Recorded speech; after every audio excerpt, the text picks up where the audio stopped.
اعوذ باللہ من الشیطان الرجیم بسم اللہ الرحمن الرحیم صلی اللہ علی نبی الامی و آلہ صلی اللہ علیہ وسلم صلاۃ و سلاما علیک یا رسول اللہ قلت حیلتی انت وسیلتی ادرکنی یا سیدی یا رسول اللہ صلی اللہ علیہ وآلہ وسلم۔ آپ نے درود استغاثہ سنا اور اللہ پاک ہمیں توفیق دے درود پاک پڑھنے کی۔ آپ دیکھ رہے ہیں مسلمان ٹی وی اور میں ہوں آپ کا میزبان ملک شکیل احمد آوان۔ ایک خبر ہے آپ کے ساتھ شیئر کرنی ہے کہ راولپنڈی میں میٹرو بس سروس کے بعد شہریوں کے لیے پبلک ٹرانسپورٹ کا ایک اور منصوبہ تیار۔ یہ جو ہے منصوبے کی ڈیٹیلز کے مطابق جو خبر ہے اس کے مطابق کچھ منی بسز جو ہے راولپنڈی کے 6 روٹس پر چلائی جانی ہیں جو مسافروں کو کریں گی سہولت دیں گی اپنے علاقوں سے میٹرو بس اسٹیشنز کے قریب لانے کی، تاکہ لوگ میٹرو بس تک آسانی سے پہنچ سکیں۔ بہت اچھا منصوبہ ہے، ہونا بھی چاہیے۔ ہمارے ہاں بہت سارے مسائل ہیں اور پبلک کو ٹرانسپورٹ ملنی چاہیے۔ اس میں چوہڑ کا جو ڈپو ہے وہ بھی یوز کرنے کا گورنمنٹ کا پروگرام ہے، اور جو صدر میں جی ٹی ایس کا اڈا ہے غالباً وہ بھی استعمال کرنے کا پروگرام ہے، وہ خالی پڑا ہے۔ بہرحال گورنمنٹ جو بھی چاہے کر سکتی ہے، اس کو کون روکنے والا ہوتا ہے۔ لیکن سوال اس میں یہ پیدا ہوتا ہے کہ اس خبر کے ساتھ ساتھ اس میں تھوڑا سا تبصرہ بھی ہونا چاہیے کہ میٹرو بس تو ٹھیک ہے، منصوبہ چل پڑا ہے، کامیاب ہے، لوگوں کو سہولت مل رہی ہے۔ اس میں بھی بہت سارے لوگوں کے تحفظات ہیں کہ جی جو ٹکٹ کے ہے اس میں بہت سارا خرچ جو ہے گورنمنٹ کو سبسڈی کی صورت میں ادا کرنا پڑتا ہے، جو غریب لوگوں کو ٹیکس ہوتا ہے اس میں سے پیسے جاتے ہیں۔ میں غریب لوگ اس لیے کہہ رہا ہوں کیونکہ غریب ہی ٹیکس دیتا ہے، امیر تو ٹیکس دیتا ہی نہیں ہے، کیونکہ امیر کا تو خرچہ ہی نہیں ہوتا ہے۔ خرچہ اس امیر پہ بھی خرچہ غریب ہی کرتا ہے، وہ کبھی اس کو کپڑے گفٹ کر رہا ہوتا ہے اور کبھی جوتے، کبھی کھانے پینے کی اشیاء، بس مطلب ایک نظام ہے، کیونکہ ہماری جو تقسیم ہے نا دولت کی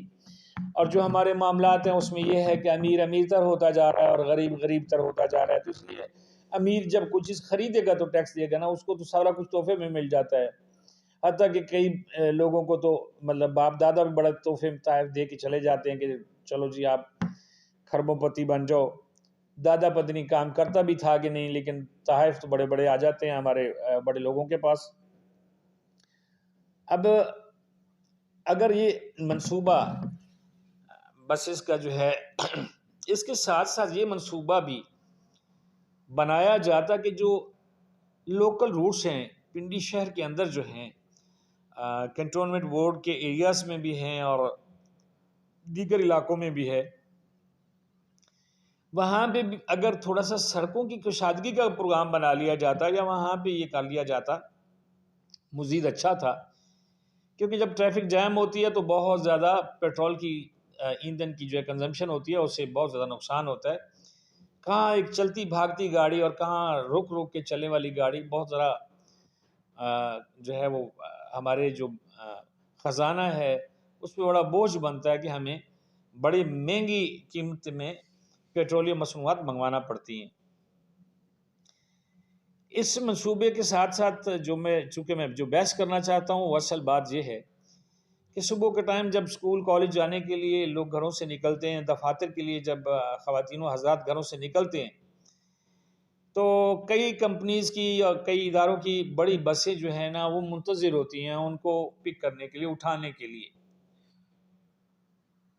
اچھی بات ہے، ان کو انہوں نے دی ہوئی ہے، متعلقہ اداروں نے سہولت دی ہوئی ہے سفر کی، لیکن جب وہ گاڑیاں جو وہ بسیں ایسے علاقوں میں سے گزرتی ہیں جہاں پہلے ہی تنگ سڑکیں ہیں اور رش ایریا ہوتا ہے، تو وہ ایک بہت بڑا ٹریفک جام بن جاتا ہے۔ اس میں بہت زیادہ لوگوں کو جو ہے نا وہ پریشانی اٹھانا پڑتی ہے، بہت زیادہ ہمارے جو ایندھن ہے اس کا خرچ آتا ہے، ماحول بھی آلودہ ہوتا ہے کہ ایک ہی جگہ پہ گاڑیاں کھڑی ہوتی ہیں، کوئی دھواں چھوڑ رہی ہوتی ہے، کوئی کچھ کر رہی ہوتی ہے۔ تو اگر گورنمنٹ اس منصوبے کے ساتھ ساتھ یہ منصوبہ بھی اپنے جو ہے وہ نظر میں رکھتی، یا تو ایسا ہے کہ ایسے لوکل روٹس پہ جیسے ہے بکر منڈی چوک ہے، ٹھوک سیدہ چوک ہے، یا ادھر کے علاقے لگا لیں، یہ صادق آباد ہے، یہ ان سڑکوں پہ جو ہے اور بھی بہت ساری ہیں، گھومنے پھرنے سے ساری باتوں کا انداز ہوتا رہتا ہے۔ ابرال کی سڑکیں بڑی تنگ ہیں، ان علاقوں میں اگر بڑی گاڑیوں کا داخلہ بند کر دیں، بڑی بسز کا داخلہ بند کر دیں، تاکہ وہ نہ سٹاف کو نہ کالج کے اسٹوڈنٹ کو لینے کے لیے، اس جگہ پہ ان کو اداروں کو کہا جائے کہ چھوٹی گاڑیاں چلائیں، تو کافی معاملہ حل ہو سکتا ہے، ٹریفک فلو جو ہے وہ اس میں بہتری آ سکتی ہے۔ لیکن منصوبے ہم ہمیشہ وہی بناتے ہیں جس میں اغیار کو فائدہ ہوتا ہے۔ جب ہم گاڑی خریدیں گے تو بھی اغیار کو فائدہ ہوگا،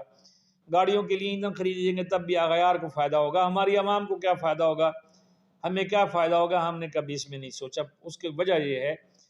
ہمارے ہاں ہر مقام پہ تو مافیا بیٹھی ہوئی ہے، ہر وہ شاخ پہ جو ہے وہ بیٹھا ہے اور اپنا بین بجا رہا ہے، تو ہماری جو بنیادی جو مسائل ہیں ان کا جو ہے اس کا جو باجہ ہے وہ ہم بجانا چاہتے ہیں۔ تو خدا را اس باجے کو سنیں، اس پہ توجہ دیں، اور منصوبہ جات بناتے وقت یہ بھی دیکھا کریں کہ جی ہمارے ملک کو کس چیز کا فائدہ ہے، ہماری عوام کو کس چیز کا فائدہ ہے، ہمارے غریب کو کس چیز کا فائدہ ہے۔ اب دیکھیں کہ اگر ٹریفک پھنستی ہے وہاں پہ کوئی ٹیکسی والا یا کوئی بائکیا والا جو کما کے روزانہ سڑک پہ گھومتے ہیں، تو کوئی بچوں کے لیے کوئی رزق تھوڑا بہت لے جاتے ہیں، روٹی 2 وقت کی لے جاتے ہیں، تو جب وہ ایسے رش میں پھنسیں گے تو ان کے نہ صرف کام کا حرج ہوگا بلکہ ان کی جو بھی وہ گاڑی جو بھی استعمال کر رہے ہیں ٹرانسپورٹ پبلک کی سروس کے لیے، تو اس میں جو ایندھن پڑتا ہے وہ اس پہ ان کا کتنا خرچ ہو جائے گا، ان کا جینا تو پہلے ہی محال ہے، مزید ہو جاتا ہے۔ تو یہ غور کی بات ہے اور اس کو کرنا چاہیے۔ جزاک اللہ۔